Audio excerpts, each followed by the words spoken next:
সর্বশেষ যে লোকটা জান্নাতে যাবে আল্লাহ তাআলা তাকে জাহান্নামের আগুনে পোড়াতে পোড়াতে ছাই বানিয়ে ফেলবে। আল্লাহ বলবেন, জিব্রাইল যাও একটু খোঁজ নিয়ে দেখো, একটা মাত্র সিজদা দিয়েছে আমাকে এমন একজন কাউকে পাওয়া যায় কিনা। বাটি চালান দিয়ে দেখো খুঁজে পাওয়া যায় কিনা। খুঁজে খুঁজে কাউকে পাবে না। আল্লাহ বলে, আবার দেখো খুঁজে পাওয়া যায় কিনা। একজনকে পাবে, সামান্য ইমানের ছিটে ফোঁটা অন্তরে ছিল। আল্লাহ বলবেন, যেহেতু ছিটে ফোঁটা আছে, অনেক মায়ের খাইছে, ওকে বের করে আনো জাহান্নাম থেকে, একটা নির্ধারিত জায়গায় রেখে দাও। নির্ধারিত জায়গায় রেখে দেওয়া হবে, কিন্তু জাহান্নামের আগুনের লেলিহাত তার কাউকে ঝাপসে দেবে। সে আল্লাহকে ডেকে বলবে, হে মাবুদ, তোমার কাছে আমি কিছু চাই না, জাহান্নাম থেকে বের করছো, জীবন নদীর পানি তুমি আমার গায়ে ঢেলে দিয়েছো, আমি আবার সহযোগিতা ফিরে পেয়েছি, আমি তোমার কাছে জান্নাত চাই না, নিরাপদ একটা দূরত্বে আমাকে রেখে আসো, যাতে জাহান্নামের আগুন আমাকে কষ্ট না দিতে পারে। এত দূরত্বে রাখো যাতে জাহান্নামের আগুন আমার গায়ে না লাগে। আল্লাহ বলবেন, ওকে রাখবো, কিন্তু আমার সাথে একটা কন্ট্যাক্ট করতে হবে, যে এটা আমাকে দিলে নতুন করে আর কিছু চাইবা না। সে বলবে, আমি রাজি। কন্ট্যাক্ট হয়ে গেলে আল্লাহ জিব্রাইলকে বলবেন, যাও এমন দূরত্বে রেখে আসো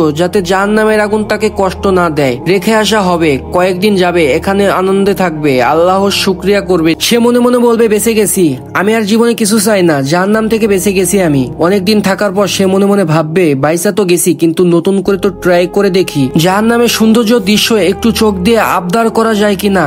সে আল্লাহকে সরাসরি ডেকে বলবে, আল্লাহ আল্লাহ আমার একটা ফরিয়াদ আছে, আল্লাহ আগেই বলছে আমি কিন্তু জান্নাতে যেতে চাই না। আল্লাহ বলবে, কি চাও? সে বলবে, আল্লাহ তোমার জান্নাতটা তো সুন্দর করে বানিয়েছো, আমি একটা নজর শুধু দেখতে চাই। আল্লাহ জান্নাতের দরজার সামনে রাইখা আসো, আর কিছু চাই না, কিন্তু জান্নাতের দরজার সামনে রাইখা আসো। আল্লাহ বলবে, তুই না আমার সাথে ওয়াদা করছিলি, তুই না চুক্তি করছিলি। সে বলবে, আল্লাহ আমাকে হতভাগা বানিয়ে তোমার কি লাভ, আল্লাহ তুমি আমাকে হতভাগা বানিও না। আল্লাহ বলবে, ঠিক আছে, আবার সিগনেচার কর, যে জান্নাতের দরজার সামনে বসিয়ে দিলে আর কিছু চাবি না। সিগনেচার সই করার পরে আল্লাহ বলবেন, জিব্রাইল বেচারাকে ধরে জান্নাতের দরজার সামনে বসিয়ে দাও। এবার জান্নাতের গেটের সামনে বসে বসে জান্নাতের সৌন্দর্য দেখা শুরু করতে লাগলো। সুবহানাল্লাহ, এমন সৌন্দর্য কেউ চোখ দিয়ে দেখে নাই, কান দিয়ে শুনে নাই। সে সৌন্দর্য দেখে, কান দিয়ে শুনে, মাগার ভোগ করতে পারে না। তো সে যখন জান্নাতের দরজার সামনে দাঁড়াবে, তার গায়ে একরকম জান্নাতের ঠান্ডা হাওয়া, হিমেল ছোঁয়া তার গাওটাকে শীতল করে দিবে। এই শীতল হাওয়া যাওয়ার পরে তার সহ্য হয় না। এবার আল্লাহকে ডাকবে, মনে মনে ভাবছে, আরেকবার ট্রাই করি, দোষ কি, আস্তে আস্তে তো অনেক দূরে এগিয়ে গেছি। সুবহানাল্লাহ। এবার আল্লাহকে বলবে, আল্লাহ